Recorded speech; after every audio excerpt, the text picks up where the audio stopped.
2 जून 2025 चेरापूंजी मेघालय। बारिश रुकने का नाम नहीं ले रही थी। आसमान जैसे लगातार रो रहा हो। लेकिन उस भीगते दिन जब टूरिस्ट घर में दबके हुए थे, मेघालय पुलिस एक खाई के पास डटी हुई थी। यह वही जगह थी जहां से अंतिम बार राजा और सोनम रघुवंशी एक नया नवेला जोड़ा को देखा गया था। दोनों 10 दिन से लापता थे और अब यह मामला एक सामान्य मिसिंग केस से कहीं ज्यादा गंभीर रूप ले चुका था। दरअसल इनकी शादी 11 मई 2025 को हुई थी। पहली नज़र में सब कुछ सामान्य था। फिर शादी के बाद हनीमून की बात आई तो राजा ने कश्मीर का प्लान बनाया, लेकिन वहाँ रिसेंटली टेररिस्ट हमले की वजह से यह प्लान चेंज करना पड़ा। तब अचानक सोनम ने बिना बताए मेघालय की टिकट बुक कर दी। राजा को यह बात पसंद नहीं आया, पर सोनम के कहने पर वह मान गया। फिर 21 मई को दोनों गुवाहाटी पहुंचे मां कामाख्या के दर्शन करने, और दर्शन करके फिर 22 मई को मेघालय के लिए रवाना हो गए। वहां पहुंचकर उन्होंने एक स्कूटी रेंट पर ली और मेघालय की हरियाली और वाटरफॉल का खूब एंजॉय किया। दोनों सोशल मीडिया पर ट्रिप्स के फोटो भी पोस्ट किए थे और परिवार को भी भेज रहे थे। सब कुछ एक परफेक्ट ट्रैवल डायरी जैसा लग रहा था। फिर 22 मई की रात वह एक होमस्टे में रुकते हैं और 23 मई की सुबह 5:30 पर अचानक से चेकआउट करते हैं। इतनी सुबह चेकआउट करना होमस्टे मालिक को अजीब लगा, लेकिन उन्होंने इस पर ज़्यादा ध्यान नहीं दिया। फिर उसी दिन दोपहर 1:30 बजे सोनम ने अपनी सास को फ़ोन किया और उसने बताया कि वह दोनों बिशोडोंग वाटरफॉल पर है। यह जगह बहुत ही सुंदर है, पर चढ़ाई बहुत ही कठिन है। फिर जब सोनम की सास यानी राजा की मां ने आधे घंटे बाद दोबारा फ़ोन ट्राई किया तो राजा और सोनम दोनों के मोबाइल स्विच्ड ऑफ दिखाने लगे। पहले तो किसी ने चिंता नहीं की, क्योंकि पहाड़ी इलाकों में नेटवर्क की समस्या आना आम बात है। लेकिन जब अगले दिन तक दोनों से कांटेक्ट नहीं हो पा रहा था तो दोनों की फैमिली को उनकी चिंता होने लगी।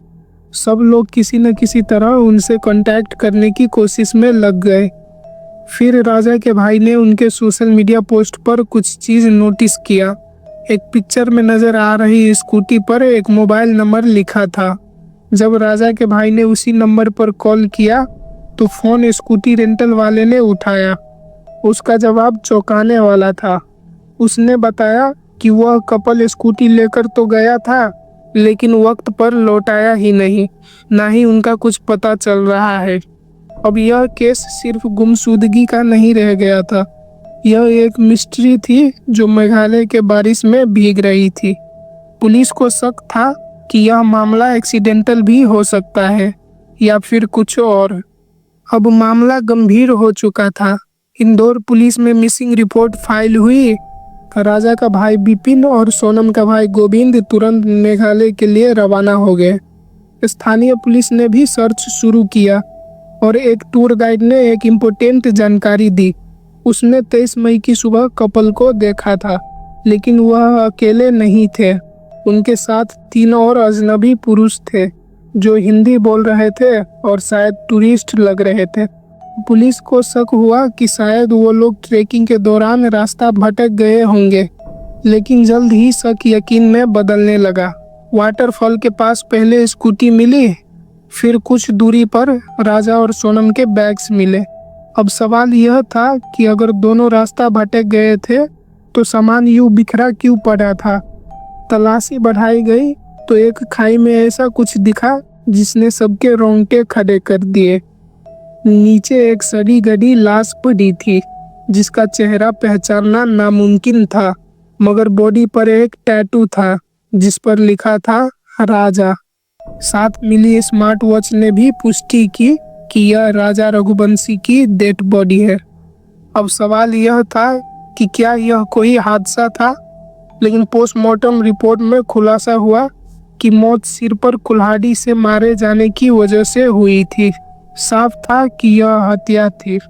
पुलिस को डर था कि सोनम भी मारी ना गई हो, मगर जब सोनम की कॉल डिटेल्स निकाली गई तो मामला पूरी तरह उलट गया।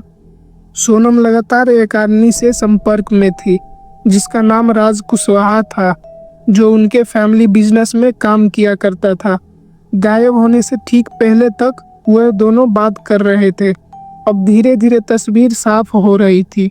शायद सोनम ही मास्टरमाइंड थी। पुलिस ने सोनम की तलाश और तेज कर दी। फिर 9 जून को सोनम के भाई को गाजीपुर यूपी से एक कॉल आया। यह कॉल सोनम ने ही किया था। उसने बताया कि मैं एक ढाबे पे हूँ, लोकेशन भेज रही हूँ।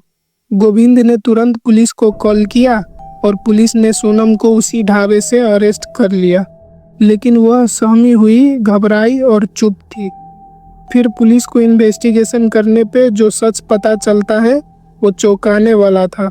पुलिस को सीसीटीवी में वही 3 लड़के भी दिखाई दिए जो आखिरी बार कपल के साथ देखे गए थे। जब इन्हें गिरफ्तार किया गया तो पूछताछ में सामने आया कि यह टूरिस्ट नहीं, कॉन्ट्रैक्ट किलर है। सोनम ने अपने पति की हत्या की साजिश रची थी। 23 मई की सुबह वह राजा को एक सुनसान ट्रैक पे ले गई थी, जहां उसके प्लान के मुताबिक तीनों हथियारे पहले से मौजूद थे। उन्होंने कुल्हाड़ी से वार करके राजा को मार डाला। इसके बाद चारों अलग अलग जगहों पर भाग निकले।